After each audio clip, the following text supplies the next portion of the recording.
In The Sex Lives of College Girls Season 3 Episode 10, Bella is happy to be doing comedy again, this time establishing her own voice rather than emulating the men she thought she had to be like. At a party, Bella recounts to Haley an encounter she had with a hot guy during her FAF duties.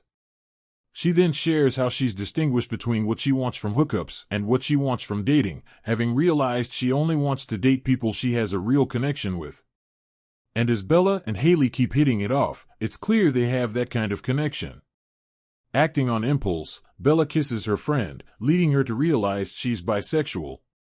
When she comes out to the suite the next day, everyone is supportive but moves on from the news quickly, which makes Bella humorously jealous of Layton's coming out. Later, Taylor confesses to Bella how she got upset the other day and bought a bottle of vodka, but she's happy to announce she didn't drink it. She was able to resist because of how Bella has helped her cope. Because of her advice, she ended up talking things through with Ash and is in a better place now. Bella then shares the news of her bi-awakening, which Taylor is thrilled to hear. Her next point of order is to come out on stage during a comedy show, but she chokes at the last second whenever her mom shows up to see her perform. When they talk after the show, Bella can't admit to her mom that she broke up with Irvind. So, Taylor tries to give her advice. It looks like she has a great relationship with her mom, so she advises that Bella try and talk with her. She might be surprised. The athletic board calls Whitney in for a meeting about her quitting the team. When she tries to tell them how her health was disregarded, they ignore her concerns, making it clear that all they care about is getting her back on the team. Later, Rena calls Whitney selfish for ghosting the team without telling them why. When the coach puts Whitney on blast in front of the entire team, Willow stands up for her, sharing with everyone how Whitney played on an injured knee and couldn't even get a single day off. This inspires the other players to air their own grievances, leading the team to quit. When the board calls Whitney in for another meeting, Whitney stands her ground, with her teammates backing her up. They hold that the only way they'll go back to the team is if measures are put in place to protect their mental and physical health. Kimberly wants to join a protest against the hateful speaker coming to campus, but Professor Friedman advises she stay out of it so as not to jeopardize her future. After running into the organizer of the protest, Kimberly decides to attend after all and ends up encountering Eli. He apologizes to her for leaving her alone while she was on drugs, and they agree to catch up later. The campus police arrive to break up the protest, which they can only do because Essex is a private university. That doesn't stop the organizer, Kimberly, and a few others from meeting up later to brainstorm ways to stop the live stream of the event. Kimberly brings them to the machines that control the university's internet service, and she uses Bella's ID to swipe herself in. They successfully cut the wires and prevent the live stream, but they also get caught by the police, who take them to jail. In the cell, Kimberly panics about no longer having a future in law. But the organizer of the protest tries to encourage her, saying she can likely make more progress outside the system than within it.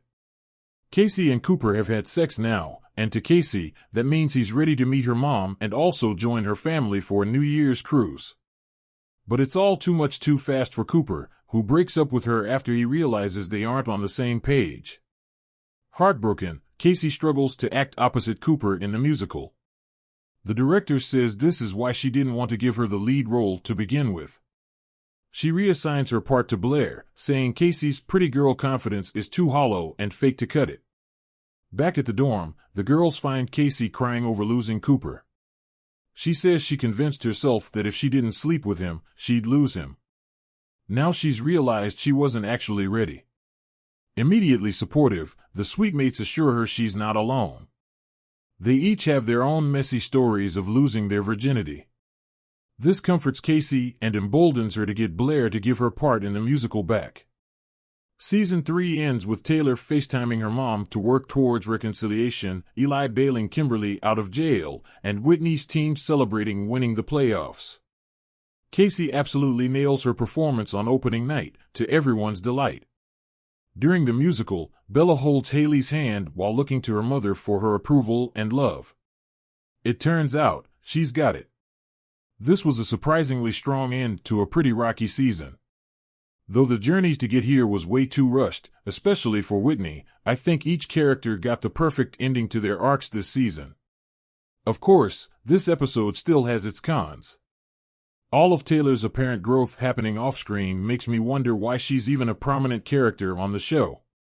And Bella's coming out, while it was my favorite part of the episode and maybe even the season, didn't really get as much time or attention as it deserved. I think it's spectacular that we get to see a bi-awakening for Bella. In a show full of impulsive and fickle ideas, this one refreshingly makes a lot of sense for her character and plays beautifully into her self-actualization this season. And I love, maybe controversially, that Bella's first kiss with a woman was with Haley and not Taylor. It's nice to see a queer friendship blossom on its own, plus, I feel Bella and Haley have more chemistry. Given the lack of a significant cliffhanger, this episode could function as a series finale, but I sincerely hope not. There are still some open ends that can be explored. Where does Kimberly go from here? Will she face expulsion? Where will Bella land between dating and hooking up, and how will her choice affect her comedy career and her budding relationship with Haley?